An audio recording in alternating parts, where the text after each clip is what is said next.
Welcome to the Poetry Room at City Lights. And to those of you online, hello to you too. As always, we are beaming to you from the unceded ancestral homeland of the Ramaytush Ohlone peoples. Always an honor and a privilege to be able to do so. And especially auspicious tonight because we have Sarah Schulman back in the house.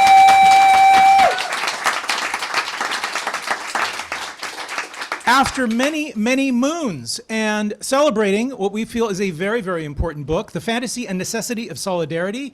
It is published by Thesis Books, and especially at this juncture in time, is really a much-needed exploration of the concept and necessity of solidarity. As many of you know, anyone who's been around City Lights knows that a lot of our friends are activists, some of us are activists, and you kind of face some very inherent psychological and social challenges in developing relationships if you want to kind of build community and build coalitions. So the fantasy and necessity of solidarity is a very useful tool. And it shows us how we can kind of work together to navigate the complexities of solidarity. And so a very welcome addition to Ms. Schulman's oeuvre. Sarah Schulman is an award-winning novelist, playwright, screenwriter, nonfiction writer, and longtime social activist and outspoken critic of the Israeli war on Gaza. Her books include Gentrification of the Mind, Conflict is Not Abuse, and Let the Record Show, A Political History of ACT UP, as well as much, much more. Many of these books are over here to your right and to my left. Please, please, please do check them out. For those of you online, we will actually have signed copies tonight, so use the chat function. We're posting links, and we're also going to have a Q&A towards the very end. So for those of you in the audience, please wait until I arrive with the microphone. Otherwise, our friends online will not be able to hear you. Who else is with us? Another dear friend of City Lights, Caro De Robertis. What a great double bill. Caro is an award-winning author and translator. They are the author of The Palace of Eros and The President and the Frog, as well as Cantorus, amongst other titles. Their work has been translated into 18 languages, and they have garnered numerous honors for their work. I can go on and on and on. The John Dos Passos Prize, which they were actually the very first openly non-binary person to receive that. So they are a professor at San Francisco State College. It is such a great honor to have you both with us. Welcome.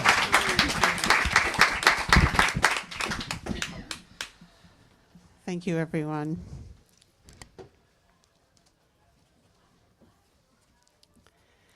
The zone of interest. I'm reading my Twitter, now X. I have two frantic feeds, neither of which knows the other exists. Devoted multitudes of posts about the Tony Awards of 2024 unfold that evening on television. Counterposed on my X the same evening is an international, devastated, angry, desperate feed about the ongoing shattering of lives in Gaza. These two conversations and experiences never seem to meet. I keep checking the posts about the Tony Awards to see if anyone says anything concerning the world or even our own nation. Finally, there's one quotation from a winner calling for more arts funding. He says it's a requirement for a civilized society. And of course, he is correct. It is absurd that we do not have arts funding in the United States of America. But a few months before, at the Oscars, it was a little different. The winner in the category of international feature film was The Zone of Interest, a co-production of the UK, Poland, and the United States. Now, on the surface, The Zone of Interest is a Holocaust film about the Nazi commandant of Auschwitz, whose family home, where he raised his children, shared a wall with the extermination camp he oversaw. The film never enters the camp. We see the smoke, we hear some sounds, but the point of view lies strictly with the Nazi family on this side of the wall. On this side of the wall, they have a swimming pool, while the invisible people on the other side have no food. The people on this side have luxury items. They eat healthy meals. They give their children expensive presents. They tuck those children in and read them stories. Their servants clean their homes and change their sheets. We never see the others, but we know they are being exterminated. Had the zone of interest functioned only on the level of this story I just described, it would have been an exquisitely executed retread of information we already know and are in some ways comfortably familiar with. But there is a unique experience to watching this film, that wall. After a while, as we watch, the past and present resonate, and then they begin to merge. But all the transformation takes place inside us, the viewers. The film's narrative stays in the past, but its meaning engulfs the present. That wall becomes the Israeli separation wall, where one side fills swimming pools, while on the other side, Palestinians have no water. One side controls the other while tucking their children into sleep in comfortable beds, and now that side is eliminating the other. The winner, director and writer Jonathan Glazer, then takes this moment of personal recognition and almost trembling, not with happiness but with fear, makes the following statement, quote, "All our choices were made to reflect and confront us in the present, not to say, look what they did then. Rather, look what we do now." Our film shows where dehumanization leads at its worst. It's shaped all of our past and present. Right now, we stand here as men who refute their Jewishness and the Holocaust being hijacked by an occupation which has led to conflict for so many innocent people. Whether the victims of October the 7th in Israel or the ongoing attack on Gaza, all the victims of this dehumanization, how do we resist? End quote. Now, in many ways, this is a modest statement, that the intense violence, murder, and cultural destruction that Jews experienced historically by Nazis produced the violence against Palestinians that Israel is committing today is a well-known interpretation of the cycle of violence, a frequent explanation of the current cataclysm that equates Israeli and Palestinian suffering. Glazer's work had already made this statement. He wasn't coming to the stage like many predecessors, winning for repetitive, familiar content, awkwardly squeezing in some unrelated political comment after thanking their agents. But I wondered if the people in the film industry who voted for him fully realized what the film was actually about, how intentional the dual meaning, which he confirmed in his acceptance speech, clearly was. I wonder how many of them thought it was only about the victimization of the Jews and not also about the victimization by us.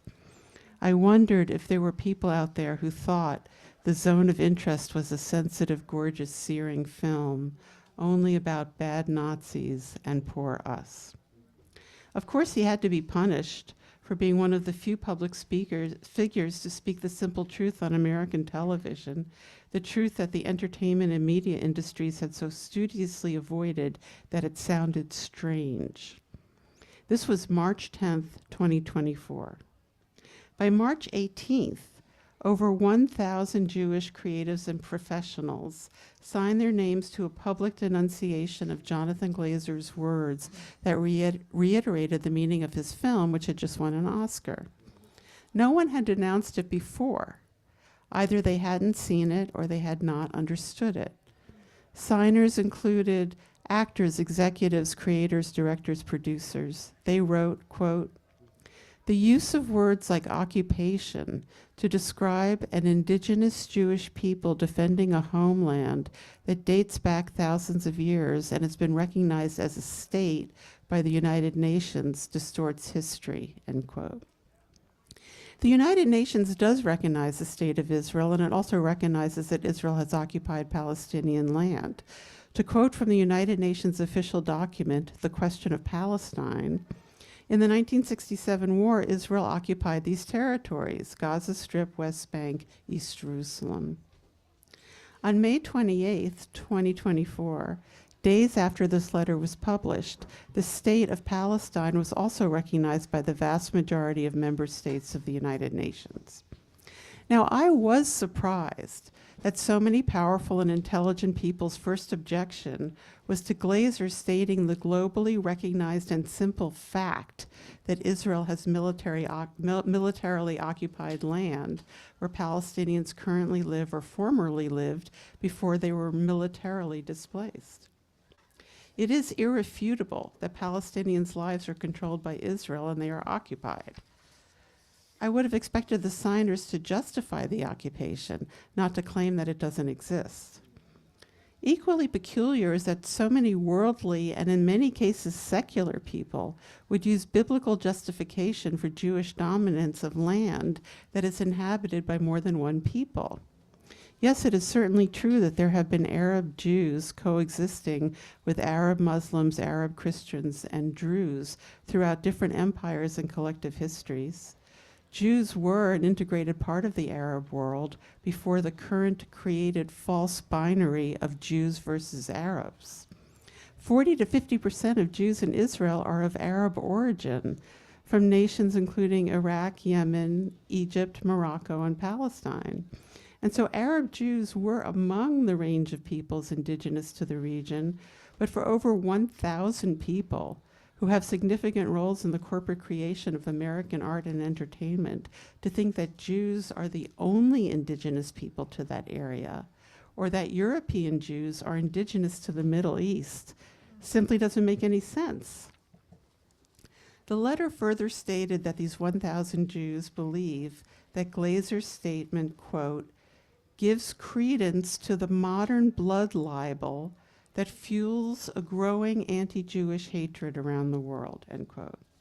Now, blood libel is an anti-Semitic claim originating in the Middle Ages, falsely accusing Jews of vampirishly using the blood of Christian children to make Passover matzah.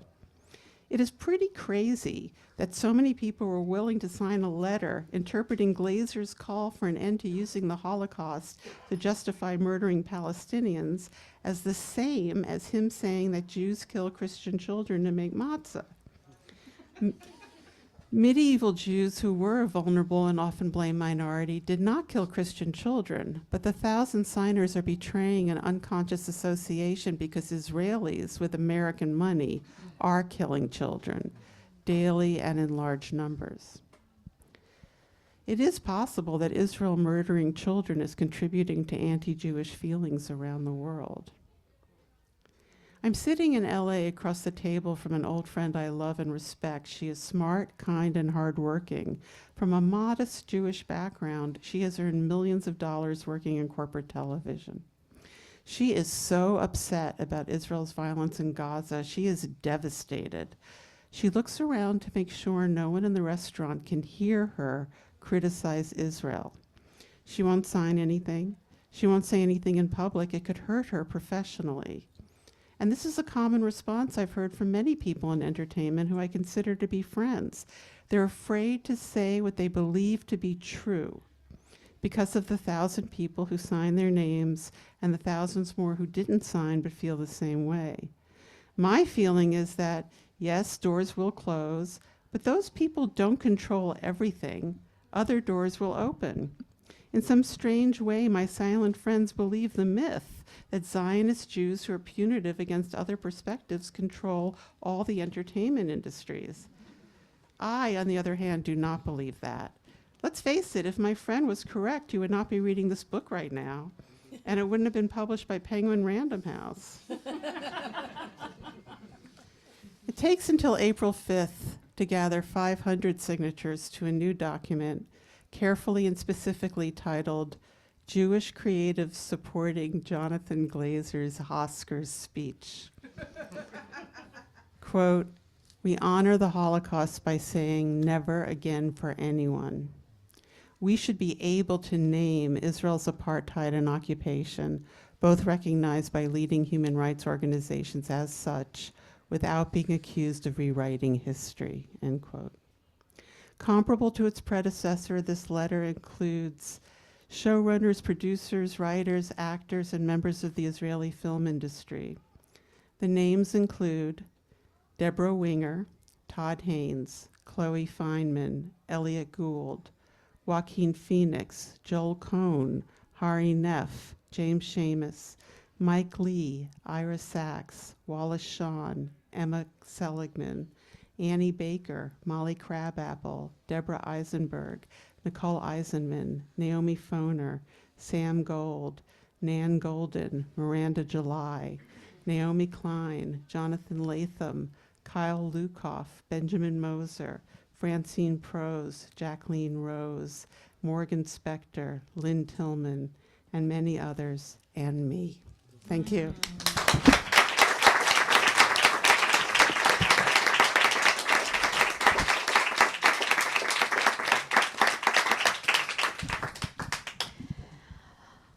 Hi, Sarah. Hey. Thank you so much for that reading. It was incredibly moving. I think I'm not the only person here who feels that, right? One more round of applause.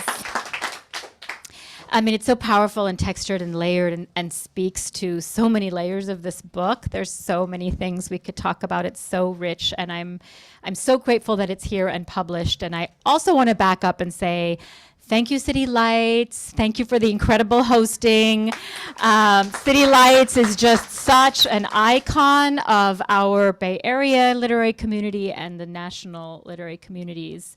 And so, support City Lights. Buy books tonight, Right. And, please. And also thank you all for coming and being here, including those who are here virtually. I'm so grateful to share space with you today and tonight, and to be able to talk about this incredibly important, always urgent, but certainly currently urgent topic, right, of solidarity.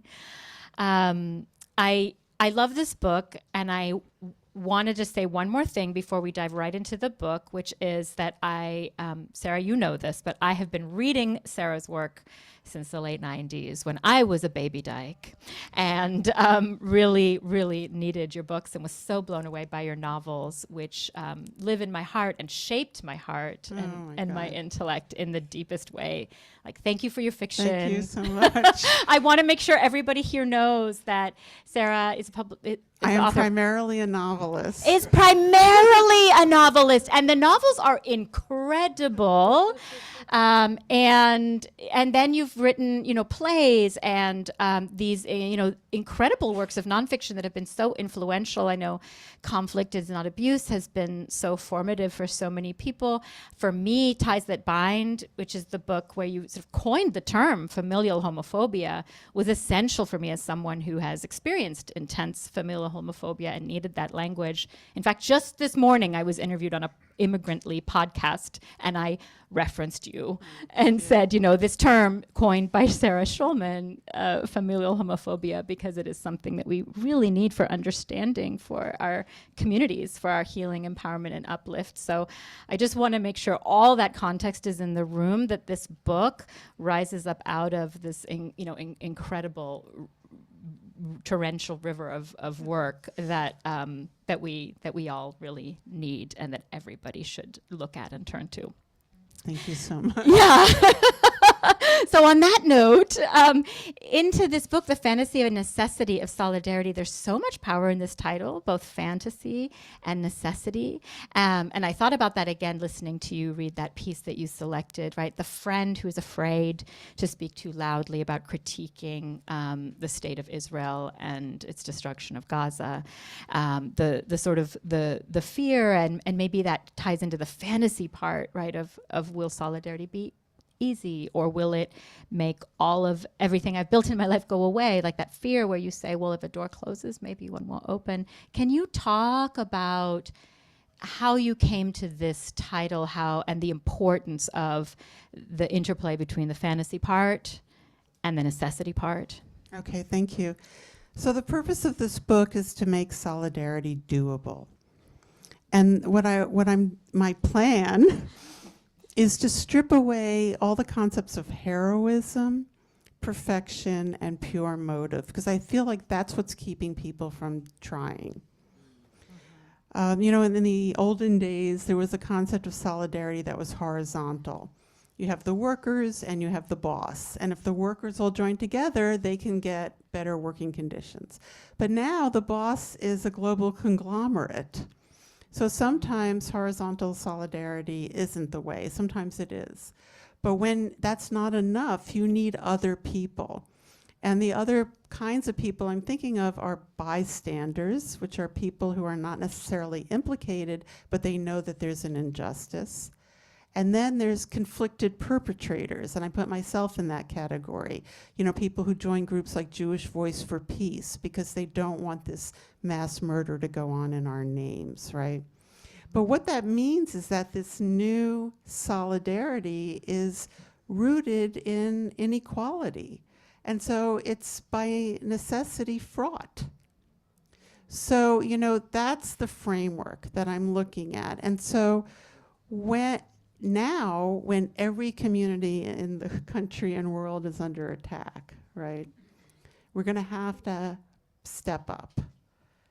And it's very important for us all to understand that we can't fix it.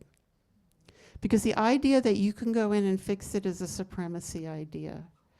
We are in a fascist cataclysm right now, and there's no easy way out, but I have some thoughts about things that I think might be helpful. So let me give an example that I think illustrates the issue of fantasy and the issue of necessity.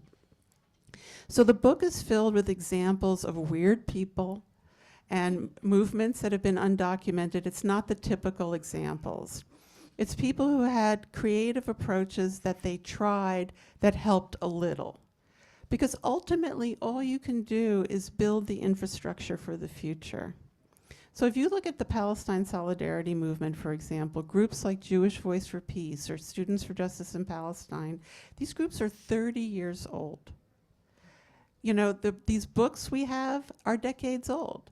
Our main strategy, boycott, divestment, sanctions, has already been there since 2005. Terms like pinkwashing, 2012. So now that these incredible students, who are like the most moral people in our country, right? They are the ones taking the stance. They can come into a movement that has infrastructure. So, you know, where we are right now is, I mean, I'm asking you if there's any organization that you can tolerate, please join it. You know, whether it's your block association, Jewish Voice for Peace, the Working Families Party, whatever it is. And if you hate everything, find 2 friends and meet with them in person once a week and read the newspaper. Because between COVID and the internet, our community structure has disintegrated and we have to rebuild.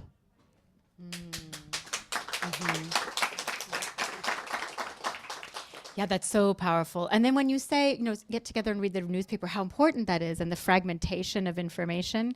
And yet you also write in this book about how a lot of sort of mainstream media will really erase the reality of, for example, what's going on in Palestine and what's going on in Gaza. And you write really powerfully about your own journey to awareness of injustice in Palestine as a Jewish person. And you say at one point, I have to work hard to hear Palestine.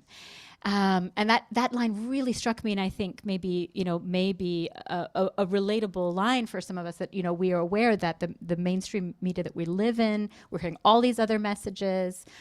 There are messages that imply that if a person criticizes Israel, that they are anti-Semitic. You are no stranger to those kinds of dialogues, to say the least, and you talk about it in the book. But I'm wondering if you could talk a little bit about that piece too, like how to tune in the ways to hear. How did this happen? How did this happen? Yeah. And also, what does it mean to hear Palestine? So, you know, I was born in 1958, and I come from a Holocaust family, and my parents really didn't understand about Palestine. You know, to them, the oppression of Jews in Europe, they felt that the, quote, threat was a continuation of that. But, you know, in 1945, Jews were the most oppressed people in the world. And in 1948, we had a nation state that's dominated an entirely other people. And that's 3 years. And it's very hard to change your self-concept. So I grew up with all of that. Plus, most of my relatives live in Israel because we're a Holocaust family. So I just didn't want to deal with it. That's just really the truth. And I'm embarrassed and ashamed that it took me until 2009 to realize I had to face this. So what happened was I had written this book on homophobia in the family, and I was invited to Tel Aviv University to give a talk on it. This was in 2009. And of course I wanted to go because I had had a homophobic Jewish family, right? But my colleague, who was a Turkish Jew, said, you can't go, there's a boycott. And I said, what boycott? The boycott started in 2005. So this was 2009. 4 years later, it hadn't reached me. So she said, well, find out about it. So I said, okay. I didn't think it was going to stop me. So I wrote to Judith Butler, who I had heard give a talk about Israel. And they wrote me back like in 3 hours and sent all these links and sent all these articles. And I read everything. And by the time I was done, I realized I couldn't go. So I made a public statement saying that I couldn't go because there was a boycott of Israeli universities. The concept of the boycott is anything that is Israeli state funded. It's not against individuals. But in Israel, universities are wings of the state, and they're funded by the state. And that's why, for example, I wouldn't go to the LGBT Film Festival in Israel because it's state funded. So I had this public statement, and then I got an email from someone named Omar Barghouti in Ramallah, West Bank, who was one of the founders of the boycott, divestment, sanctions movement. And he said, oh, Professor Schulman, thank you so much for your principled stance. And I thought, uh-oh. I don't know what they think about queer people. And because I had remembered the whole Cuba fiasco, right, where the American left was gung-ho for Cuba, not realizing that queer people were in concentration camps in Cuba. So through all these connections, people put me in touch with queer Palestinian movement. And people said, and they said to me, come to on your own dime, speak in anti-occupation venues, and come meet with us in Ramallah. And there was a group called Al-Kaus. So I went to Israel. I spoke at an anarchist vegan cafe. And a group of anarchists drove me to a Palestinian village called Be'elin. This is when they were first building the separation wall. And these villagers would have these demonstrations every Friday about the wall. So I went to this demonstration, and suddenly the Israeli soldiers came, and I look exactly like them. Because if my grandparents hadn't gotten a visa, I would have been them, right? And I'm looking at them, and then they shoot tear gas at us. We weren't doing anything. And the Palestinians take these cut onions out of their pockets and smell them to override the impact of the tear gas. And suddenly I had one of these exorcist moments where like my head spun around and my whole frame of we, who is we, shifted permanently from the soldiers to the Palestinians. So I went to Ramallah, I met with the queer group, I met with Omar. I said, Omar, what can I do? And he said, oh, you're creative, you'll think of something. And what I learned later was, it's not their job to tell me what my strategy should be, but it took me a while to figure that out. Because it's all a process of making mistakes. You're constantly making mistakes. And you just have to accept that. That's what solidarity is. It's a process of change, right? So the queer Palestinians said, you should bring us to America. So I spent a year raising money, and I brought them on a 7-city tour of the US. It was like the Black gay community in Chicago, the Arab queer community in the Bay, the public university, the private university. And it was the first time that the queer community here had a chance to really hear and meet. And I think it was a turning point. And then after that, I did the first LGBT delegation to Palestine. And since then, I've been doing. So that's what happened. And I had to completely rearrange my self-concept, my relationship to history, how I understood my family, all of that. But it was worth it because I have more internal coherence. Because you break down the lies, and it's difficult constantly, but ultimately it was necessary. There's that necessary word, right? The necessity of solidarity, right? Essential. The anti-Semitism thing. If you wish. Yeah. Yeah. So I was at the City University for 25 years, and I was the faculty advisor to Students for Justice in Palestine. And in 2016, I was charged with anti-Semitism by the CUNY administration. And the lawyer they hired to prosecute me was the guy who defended Dominique Strauss-Kahn when he raped an African woman in a hotel. And the whole thing was so nuts. And my first statement was, why am I here? I have two Jewish names, Sarah and Schulman. I mean, it was crazy. But it was because Hillel, which those of you who are my age remember when Hillel was for every Jewish student on every campus. It's not like that anymore. It's a Zionist organization, a national organization. And they are on every campus, and they report professors. And all these congressional hearings that we're having now with university presidents, if you read the Virginia Fox, the born again from North Carolina, if you read all her reports, there's complaints about faculty that are written by students. So that's what that case was. And after 6 months, I was exonerated. But that I can see now was a dry run. And we have to remember that this false equivalence, this lie, that criticizing Israel as anti-Semitic comes from the Zionist movement. It was created by Jews, by us. And now it's been seized by white supremacists, by Christian nationalists. And even Hillel is making statements saying, no, no, no. But that's what happens when you use lies in your politics. They get turned against you. I mean, there's an organization in America called Christians United for Israel. It has 10 million paid members. There's not even 10 million Jews in the United States. So that's where this rhetoric has gone. Wow. Yeah. Back to this thing you said at the beginning about the purpose in some ways of this book is to make solidarity doable, to look at the doable, because when we get caught in the fantasy, or it has to be somehow pure or perfect or aligned, or have to be completely a zillion% aligned with this organization to participate, you say, jump in, find a place you can tolerate, that it doesn't have to be that kind of perfection. You have this moment in the book where you say solidarity does not require love. And I thought that was a really interesting kind of maybe piercing of the mist of fantasy that we might have of not being able to spring in until this or until that. And I'm wondering if you could speak to that, the role and not role of love. Well, the idea is that you're going to help these people and they're going to love you. And let me tell you, it is not that way. Because that should not be why you're there. I have a chapter on Jean Genet, the French novelist, and he did a lot for Palestine. I don't know if you know, he wrote a book about the massacres in Palestinian refugee camps in Lebanon. But when you go into his whole life, you kind of realize that he was into Arab guys.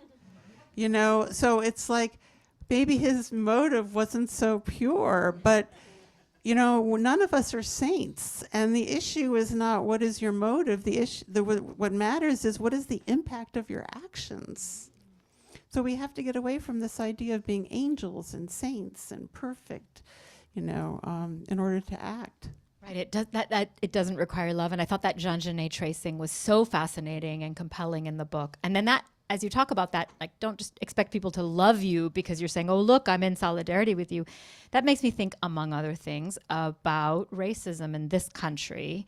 And you talk about racism in France in a way, really powerful way, the sort of what to do at the dinner table when it comes up, and you have a case study of visiting your friend. I'm thinking specifically about anti-Black racism in this country, and some of the things I've been hearing and reading and listening to among Black people and Black activists. Like Joy Reid recently said, we are done being moral mules for this country. Let the solidarity, let the resistance movements think about how they're going to show up for Black people. Instead of sort of leaning on us. And I think that ties in to what you're saying about don't expect sort of, oh, love, oh, thank you, oh, wow, you get a cookie. because you showed up against anti-Black racism. So I'm wondering if you could speak to what it means for those of us who might be removing blinders of privilege, like myself as a Latinx person with white presenting privilege, right? All of us have privileges in different ways and places in our lives. What does it mean to take those blinders off that might be kind of internalized, whether it's a white savior or just a notion of that there needs to be this return of love or thanks or gratitude for simply doing what's right? Well, my model for my thinking about making mistakes, which is kind of what you're talking about, and being changed by being self-critical, has to do with ACT UP. So maybe I can go back to that, and there's two major ACT UP people in the audience right now, so disagree with me if you will. So Jim Hubbard and I interviewed 188 surviving members of ACT UP over 18 years. So I do feel like I kind of get it. And I wrote a 600-page book about it. But the reason that they were probably the most successful political movement of our time in America is because they did not operate on a consensus model. And so there was a bottom line, and you have to have a bottom line, and theirs was direct action to end the AIDS crisis. But if you had an idea that was direct action to end the AIDS crisis, you could do it. Now let's say you had an idea and I thought it was terrible. I would yell and scream at you because we're New Yorkers, right? But in the end, I wouldn't try to stop you from doing it. I just wouldn't do it. And then I would go do my idea with my 5 people. And this radical democracy, which has to do with difference. Radical democracy means the acceptance of difference with a bottom line. So if there's people who you don't gel with 100%, you don't have to necessarily be with them through everything. The idea is to be together when you agree and can understand each other. So you have this big organization with lots of people who hated each other, but they each found their group of people that they could work with and create a larger whole. And that's what we call big tent politics, and that's where we are right now. Because if you're from El Salvador and you don't want to get kidnapped, or you're a Harvard professor and you don't want to lose your research, you see the world very differently and your material condition is very different. But the forces that oppose you are the same. So you have to find a way to work together without having to be each other or to be perfect about each other. And you don't have to work with people when you don't agree with them. Perfect example, the Catholic Church. Yeah. I just want to say thank you to the folks in the room who were part of ACT UP and AIDS activism. And I want to say your book, Let the Record Show, was one of my inspirations in my next book, which is an oral history, So Many Stars, an oral history of trans, non-binary, genderqueer, and two-spirit people of color. And I bring it up to say I learned so much listening to these narrators about their leadership in the AIDS crisis. And one of the narrators of the book is in the room tonight. Would you raise your hand? Tina Valentin Aguirre. An amazing trailblazer with Curas and Proyecto Contra SIDA por Vida and some really, really important organizations and groundbreaking organizing in AIDS as well. So I want to bring that into the room. Thank you, Tina. And so I'll ask you maybe one or two more questions and then we'll see about opening up to the audience if that works for you. You have a chapter later in the book which takes a totally different turn. I mean, you take us into so many different realms, sort of like abortion organizing, great deal on Palestine, all of this generosity. And then there's this chapter towards the end of the book about queer suicidality, conflict, and repair, where you held a public conversation after the memorial for artist Bryn Kelly, where you read a political sermon that people interpreted as a eulogy that brought up a lot of different feelings in trans and queer communities. And you actually had this repair space of conversation, and you include the transcript of that conversation in the book. And it was so powerful for me as someone who's thinking a great deal all the time as a sort of like trans and queer community activist and thinking about intersections and how we all talk to each other and where things come apart sometimes.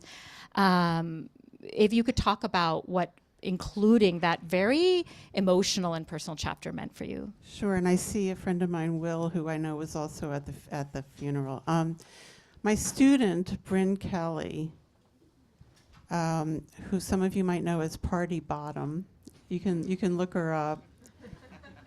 She committed suicide, and her friends and I, one of her friends, organized a memorial service at St. John the Divine, which is a huge place, and 700 people came.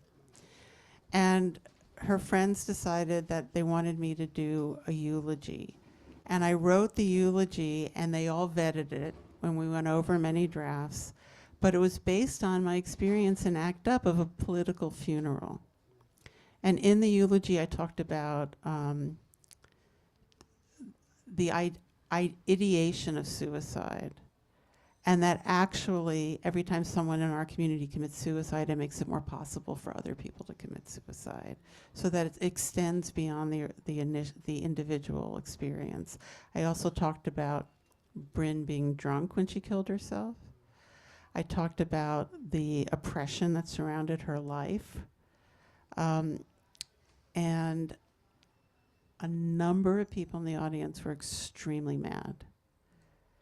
And I didn't even know they were mad. And I found out online. And there was a lot, the objections were so far from my perspective. Some people had never been to a funeral at all. Some people had never been in a room of 700 trans people. In other words, nobody, right? And that was very moving. Some people had never been to a funeral, and they thought a funeral was to say nice things about the person who had died. And some people believed that Bryn was watching us and hearing what I was saying. And I don't believe that, because for me, heaven and hell take place on earth. So there were so many different perspectives, and I had never thought, oh, younger people have not been to a political funeral. It never crossed my mind. I was so locked in my own experience. So there was much anger that went on for a really long time. And then the trans historian Morgan Page and I did an open event in Montreal where we talked about the errors I had made and corrected the people thought that I had gone rogue. They didn't realize that this whole group of people had vetted this whole thing. And then people in the audience, mostly who were trans, responded. And the responses, I think, are amazing. I mean, They're amazing. Yeah. And they're all, the transcribed here, and they're amazing. Yeah, they're all over the place. I mean, and it just shows that talking in person is so important, because whatever other people say, it does change you in some way that you can't get if it's not in person. Beyond the tweet, beyond the Facebook comment, it was a very powerful section. So I really appreciate you speaking to it. I'll ask one more question, and then so be percolating in case you have some questions. We've talked about what's in the book. It's completely relevant to what we're experiencing today in May of 2025. But there's a sentence where you're in the section about abortion rights, but you say appeasement is not safe because authoritarianism is a ravenous monster that is never satisfied. And that felt, so prescient to where we are now. I mean, it's a hard lesson from previous generations, but this ravenous monster, right? It won't stop. You obey in advance, you capitulate, it'll just take more because it's ravenous. In that context, towards the end of the book, you say this other thing that just was so beautiful. I sort of want to memorize it and sort of carry it around in my mind as I move through the world, which is solidarity is our way of life, and to keep it breathing, innovation is our friend. What innovations do you either see happening or see needing to happen? Innovations that we can think of now moving forward as we deal with this ravenous monster? Well, there's so much. I mean, I'm now teach at Northwestern, and I'm the faculty advisor to both Jewish Voice for Peace and the Trans Studies Roundtable. So there's a lot going on with the students. And one of the things there were 2 student rebellions yesterday, one at Columbia and one at Brooklyn College. and I'm sure there's more around the country. The students are so incredible because, well, first of all, talk about appeasement. University presidents and administrations, I mean, you watch them on TV and they don't even stand up to Elaine Stefanik and say, what you're saying is not true.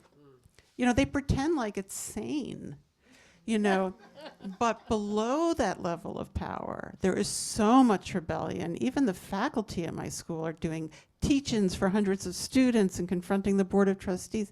But what I'm finding with the students is they're losing their identification with these institutions because the institutions are so corrupt. And like these students yesterday at Columbia, they know they're going to be expelled. They don't care. You know, these people are so sincerely opposed to this mass slaughter that they cannot do otherwise. It's so inspiring. But, you know, I mean, Columbia, in their recent admissions, nobody wants to go there. You know, why do you want to spend $80,000 a year to go to and have that kind of experience with so much dishonesty? So that's a huge change. That is a huge cultural change. I dropped out of the University of Chicago because I got arrested at a demonstration. So I do know that it can change your life for the better. To break away from these false status ideas and identifying yourself through institutional, you know, membership and all of that. So this is how counterculture gets built. Yeah. You know, these young people are going to be the leaders of the society, and they're learning something really crucial. And not enough faculty are speaking out.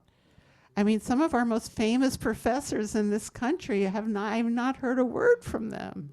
It's remarkable. So. But then the young folks, yeah.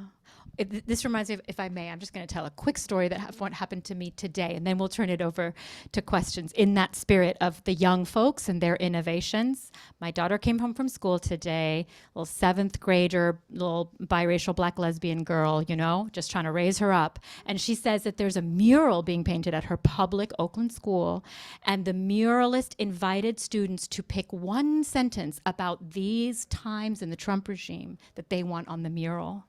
And she put up, "It's not over yet." All right.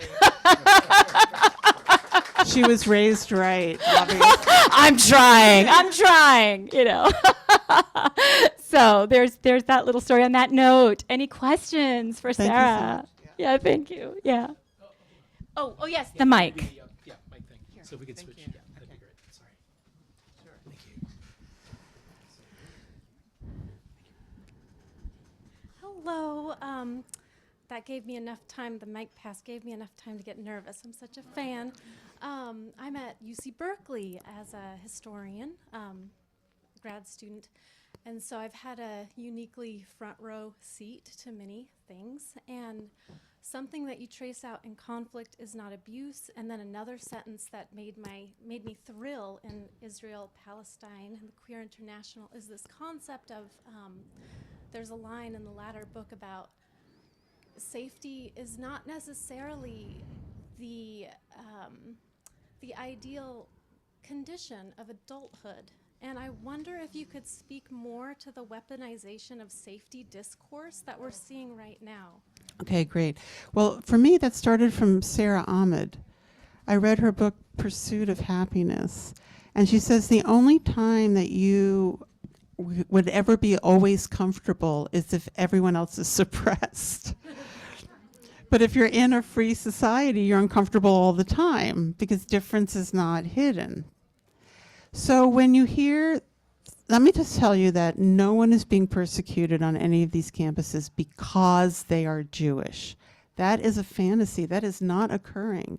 What is occurring is that students who identify with Israel or identify as Zionists are being encouraged to feel that criticisms of Israel are attacks on them when they're not. Conflict is not abuse, right?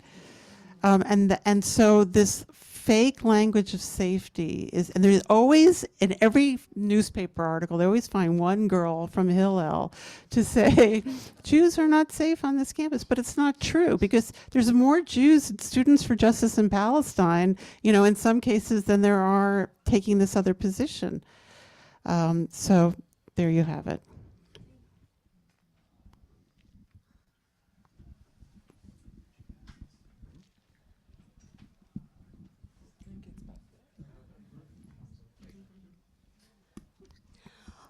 Hi. I was going to go back to what you said about ACT UP. And I also, one of the things I appreciated about ACT UP was what you call radical democracy and its sort of embrace of diversity of opinion. And I wonder if you could sort of a three-part question. Do you agree with sort of my perception that has sort of the young new movements today have contracted in terms of being willing to embrace diversity of opinions? Maybe I'm just a curmudgeon and see that. And if so, how did that happen? And finally, how can we get past it? I don't think so. I mean, what I do think is happening, and I'm just going to use the Palestine example. A lot of people have joined this movement in the last year and a half, globally. Right? Because millions of people are in the streets about Gaza. And back to the supremacy ideology of fixing it. They can't believe how horrible it is. They can't believe how unjust. They can't believe that people are being murdered through starvation and thirst and no one in the world is doing anything about it. And they can't believe how long it's been going on, and that's what they're learning through their experience. So they want it to end right now. And they think that they should be able to do that because they have this supremacy position. And they're not schooled in the history of the movement. So they become ultra-left. And they criticize all the factions and ultra-criticize you for every single thing that you're doing. It's not enough, you didn't say the right word, or blah, blah, blah, blah. And it's incredibly destructive. But I see it from people who don't understand how long this has taken. I mean, this is 75 years, and in the book I reprint a document from the BDS movement called Strategic Radicalism, which is about campus. But it's an incredible lesson for all political activists, that your context determines what kind of demand you can make that's reasonable. You don't want to make a demand that's not reasonable, because then you can't win. And the idea is to build campaigns towards your reasonable demand. And every context has different, there's more different realities of every context. So they say, don't factionalize. They actually use the phrase, don't factionalize, because people are doing the best they can in every context. And there's a cumulative movement there, and it's incremental. Because Palestinians know that they're not going to win tomorrow. They know that this whole thing, building the boycott, started in 2005, right? It's been, in the United States, a marginal movement. Globally, it's much bigger. Nations like Norway have participated in this. Big companies like Vidalia, even Ben & Jerry's is no longer in Israel. But up until recently in the United States, because of the media blackouts, it was marginal. But now, divestment is the main political demand on American campuses. It is the thing that is driving and uniting a lot of these movements. And so this strategy, which is incremental, is now something that many people understand. And if you want it all to happen so fast, it's not going to happen. So that, anyway, back there, that's where I think this ultra-leftist super critique micromanagement comes from.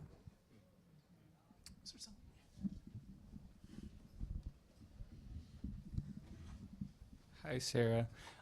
Thanks for the reading and conversation. I'm looking forward to reading your book. And thinking back to the beginning of the conversation when you said you're primarily a novelist, I was just wondering if you wanted, and if you don't want to, you don't have to, but if you wanted to talk about the relationship between your nonfiction and your fiction, is there like a kind of feedback loop? Obviously, they're both influenced by your life as an activist, but I'm curious if there's like experiential or kind of idea-related movement between the two. Who knows? I mean, I can't tell you why something becomes a play and something is a novel, except that I often will write something that I can't get into the world. And then I try to change the format of it to get that story out.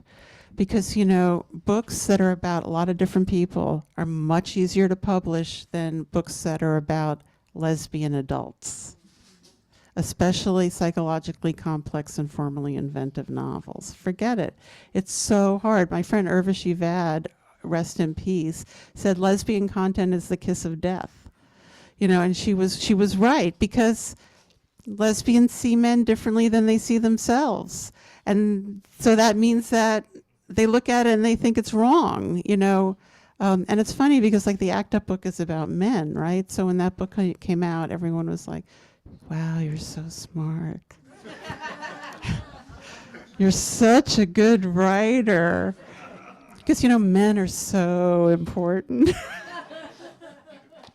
So that's the problem. You know, it's two different realities. So like, I have plays that I could never, the Cosmopolitans, which is one of my best novels, was a play I couldn't get produced.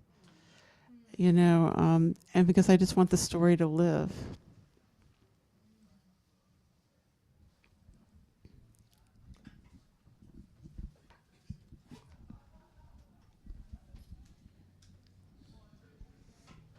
Hi.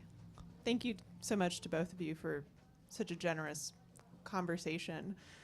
In thinking of using the example of the boycott and the divest movement as infrastructure that got created and is now being put to action, I'm wondering if you see at this point in time infrastructure being created that you think in the future will be put to action, or maybe it's hard to tell at these times. Well, you know, a lot of these institutions that are being taken down and that we're all lamenting were really unjust and dysfunctional in the first place. The FBI, private universities, the NEA, the American Theater, you know, all these things, they did not serve us. So, I mean, it's terrible what's happening, but it's an incredible opportunity for us to talk about what we actually really want. What do we think health care delivery should actually look like while they're slashing Medicaid? What do we think retirement should look like while they're taking away Social Security? Because none of these systems were adequate. So that is just an enormous opportunity. And, you know, for building the future, because you can't win something unless you can visualize it and articulate it. Thank you, Sarah. That was also a great response, too. My question is about the professors. And, you know, as one myself, adjunct, I do speak out, and people maybe don't like that. And I wonder about those in power at Columbia. And can you speak to maybe the fear and the fear of activism? Well, I mean, Columbia is a very particular example because they have been trying to get rid of Palestine studies for years. And it's a very Zionist place. And this governmental crap was an excuse for the trustees to do what they wanted to do. And that's not true at every school. So it's more severe. But, you know, people, I mean, there's a cost that comes with solidarity. And people are afraid of it. They're afraid of losing family members being mad at you, or status, or access, or losing more than that. Like Rachel Corrie lost her life, right? But in an environment like this, maintaining and expanding your own integrity is the only thing you can control. So that's our job. And you do have to, you know, be sensible, But on the other hand, plenty of people who never said a word of law have already been fired. It's not like if you're quiet, you're going to be safe. Your only chance for not being sacrificed is joining with other people. Because look what happens. They give in, like Harvard gave up their Middle Eastern Studies program. Can you believe that? And nothing stopped. So, standing up to it is the only functional response.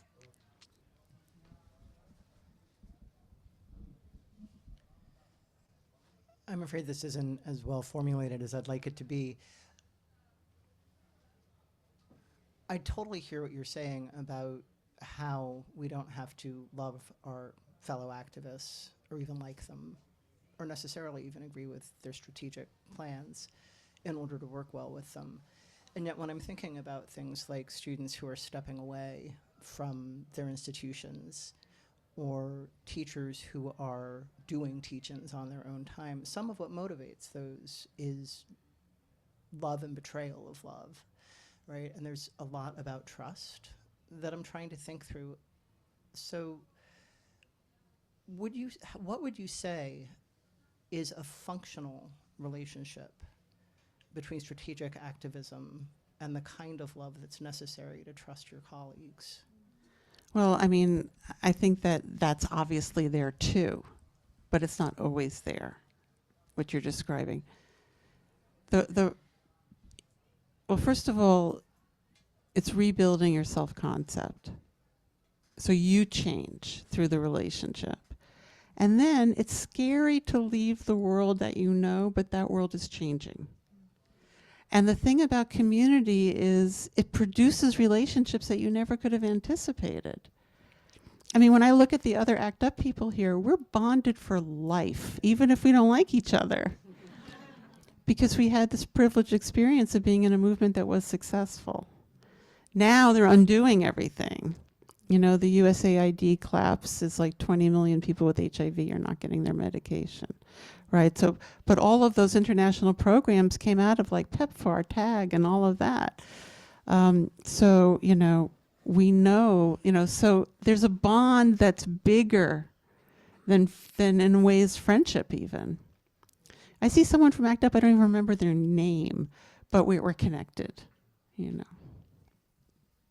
One more. Hello, Michael Petrellis. Michael Petrellis is the person who, when we agreed to go into St. Patrick's Cathedral and do a silent die-in, jumped on a pew and started screaming at the cardinal, "You're killing us," in his New Jersey accent. "You're killing us. Stop it. Stop it." Go ahead, Michael. Thank you for the introduction. Thank you.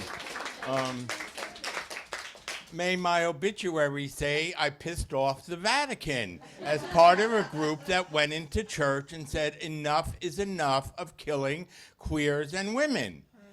So I've gone twice to the El Salvador consulate here. Just a handful of us have gone. And it is at 500 Golden Gate Avenue, open from 9 a.m. to 4 p.m. And there needs to be more than me showing up with a handful of people to say, shut down CCOT. That prison needs to be the focus of San Francisco people going to that consulate and saying, we're not putting up with it. And again, 500 Golden Gate Avenue. And I didn't know this until the 29th day of the Venezuelans had been taken to El Salvador. And I'm going to end by saying, get yourselves there at 500 Golden Gate Avenue. And when the press comes along and says, but this one had an arrest record, my response is, it's established every person, regardless of any status, gets due process. And when the reporter asked me this, it was in the context of really, why are you saying a criminal who's charged needs due process? Well, yes, everyone needs due process. And I'm telling you, just getting that to that consulate got us on Telemundo. And I'm just so proud that a Cuban exile friend of mine just showed up, and I could not keep him away from the microphone. So please, 500 Golden Gate Avenue, let's get there. Thank you. Okay, and let's end on that. Thank you so much. Thank you so much.